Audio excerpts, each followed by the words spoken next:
C'est parti pour la première journée de vaccination contre la maladie à virus Ebola dans le Nord Kivu. Le ministère de la Santé publique annonce l'arrivée de premières équipes de vaccinateurs ce mercredi à Beni. Première étape de la vaccination des prestataires des soins de première ligne avant d'amorcer celle des contacts et des personnes en lien direct avec les patients touchés par la maladie à virus Ebola.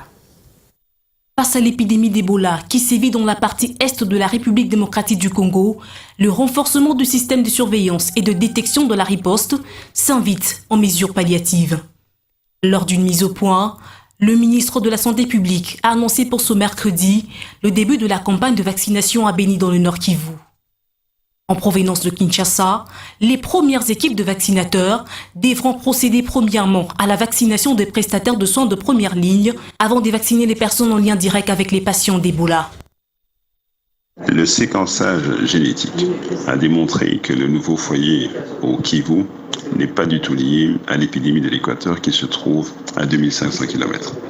Cela confirme bien notre hypothèse.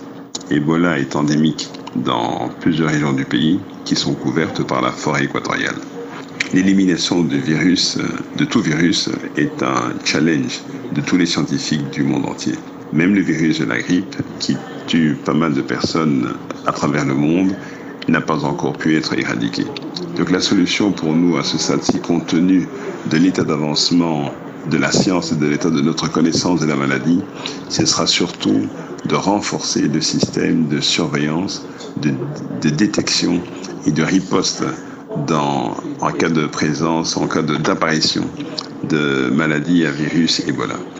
Et le challenge, ce serait effectivement de faire en sorte que lorsqu'un cas apparaît, que la riposte soit rapide, rigoureuse, afin que les cas restent des cas sporadiques et ne se transforment pas en épidémie.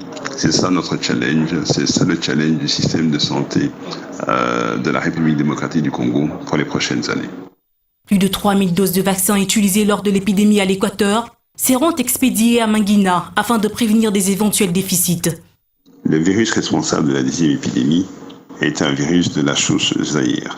Il y a un vaccin contre cette souche. C'est le vaccin qui avait été utilisé lors de l'épidémie à l'Équateur. Nous disposons encore de 3000 doses disponibles à Kinshasa qui pourront être déployées et utilisées à Mangina.